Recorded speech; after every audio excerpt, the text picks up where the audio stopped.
요즘 서울에서 내 집 하나 갖는 거, 특히 청년이나 신혼부부한테는 정말 하늘의 별 따기처럼 느껴지죠. 근데 최근에 서울시에서 바로 이 상황이 얼마나 심각한지 보여주는 분석 자료를 하나 내놓았어요. 그래서 오늘은 이 자료를 보면서 과연 정부의 대출 규제가 이분들의 내 집 마련 꿈에 어떤 영향을 미쳤는지 아주 구체적인 숫자로 한번 들여다보려고 합니다. 자, 이 숫자부터 한번 보실까요? 12억 3천만 원. 이게 작년 서울 아파트의 평균 매매 가격이었습니다. 와, 정말 엄청난 금액이죠. 이 숫자 하나만 봐도 내 집 마련이 정말 쉽지 않구나 하는 게 확 와닿으실 거예요. 그래서 오늘 이야기는 이렇게 진행될 거예요. 먼저 많은 분들이 갖고 있는 내 집 마련의 꿈에 대해 이야기해보고 그 꿈을 막고 있는 아주 현실적인 돈 문제, 그리고 정부의 대출 규제 이야기를 해볼 겁니다. 마지막엔 그래서 우리가 져야 할 부담이 뭔지, 그리고 해결책은 없는 건지 같이 한번 살펴보겠습니다. 네, 첫 번째 파트입니다. 내 집 마련의 꿈. 서울에 사는 사람이라면 누구나 한 번쯤은 나도 내 이름으로 된 집 하나 있었으면 좋겠다 이런 생각 하잖아요. 이게 그냥 막연한 바람이 아니라 어떻게 보면 인생의 큰 목표 중 하나인 거죠. 실제로 2024년에 서울시가 조사를 해봤더니 그 마음이 숫자로 딱 보이더라고요. 서울에 집 없는 가구 중에 무려 76%가 내 집을 사고 싶다고 답했어요. 그러니까 내 집 중에 세 집은 다 똑같은 꿈을 꾸고 있는 거죠. 이걸 구체적으로 보면 청년 가구가 약 89만, 신혼부부 가구가 21만 정도가 간절하게 내 집을 원하고 있다는 뜻입니다. 하지만 아시다시피 그 꿈 앞에는 아주 높고 단단한 벽이 하나 있죠. 바로 돈 문제입니다. 집값은 저만치 위에 있는데 내가 가진 돈은 한참 아래에 있는 그 엄청난 격차 말이에요. 자, 이 그래프를 한번 보세요. 격차가 정말 한눈에 들어오죠? 서울 아파트 평균 가격이 12억이 훌쩍 넘는데 청년들의 평균 자산은 1억 5천만 원, 그리고 결혼한 지 얼마 안 된 신혼부부도 3억 3천만 원 정도예요.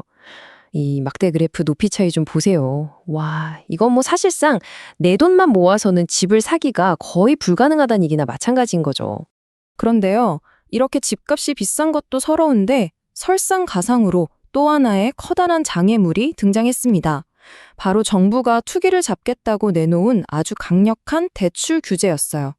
이 규제들 LTV니 DSR이니 하는 어려운 말들이 나오는데 아주 간단하게 말하면 이거예요. 이제부터 은행에서 돈 빌리기 엄청 깐깐해질 겁니다. 빌릴 수 있는 액수도 확 줄일 거고요. 물론 집값 너무 오르니까 시장을 좀 진정시키려는 의도였겠죠. 그런데 서울시가 분석해 보니까 이 규제가 정작 투기꾼이 아니라 평범하게 내 집 하나 사려던 사람들한테 직격탄이 됐다는 겁니다.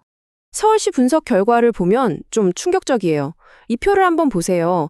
규제가 생긴 다음에 청년이랑 신혼부부가 빌릴 수 있는 최대 대출액이 뚝 떨어진 게 보이죠.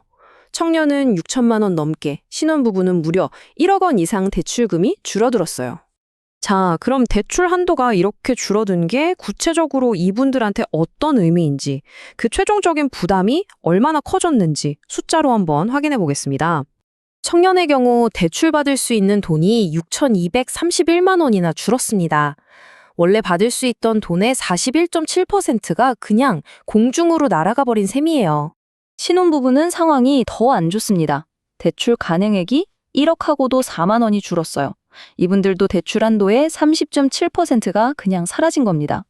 그러니까 이게 무슨 뜻이냐면요. 단순히 대출액이 줄었다 이게 끝이 아니에요. 진짜 문제는 지금부터입니다. 청년들은 갑자기 자기 자산의 40%에 해당하는 돈을, 신혼부부들은 30%에 달하는 돈을 추가로 만들어 와야 한다는 거예요. 어디선가 말이죠. 갑자기 이렇게 몇천 몇억씩 되는 돈을 어디서 구하겠어요. 결국 이 자금 격차 때문에 결혼이나 아이 낳는 걸 미루게 되고 심하면 아예 내 집 마련의 꿈을 접어버리는 그런 상황까지 가게 되는 겁니다. 그럼 정말 이대로 손 놓고 있어야만 할까요? 방법은 없는 걸까요? 다행히 서울시에서는 이런 문제를 분석만 하고 끝낸 게 아니라 몇 가지 해결책을 같이 제안하고 있습니다. 서울시가 내놓은 해법은 크게 4가지인데요. 첫째, 투기할 사람 말고 정말 집이 필요한 실수요자에게는 신용보강 같은 금융 지원을 더 해주자. 둘째, 당장 집 사기 힘든 사람들을 위해서 안정적으로 살 수 있는 공공임대나 민간임대 주택을 많이 공급하자. 그리고 세입자 보호 정책을 강화하면서 청년과 신혼부부가 집을 살 수 있는 기회 자체를 넓혀주자는 내용입니다. 이번 분석을 이끈 정종대 센터장의 말을 들어보면 서울시의 생각이 더 분명해져요.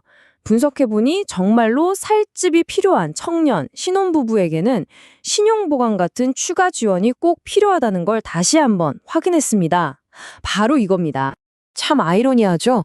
집값을 안정시키겠다는 정책이 오히려 한 세대의 꿈을 꽁꽁 얼어붙게 만들었으니까요. 오늘 이 이야기는 우리 사회에 아주 중요한 질문을 던지고 있습니다. 과연 우리는 안정과 기회라는 이 두 마리 토끼 사이에서 어떻게 새로운 균형점을 찾아 나가야 할까요?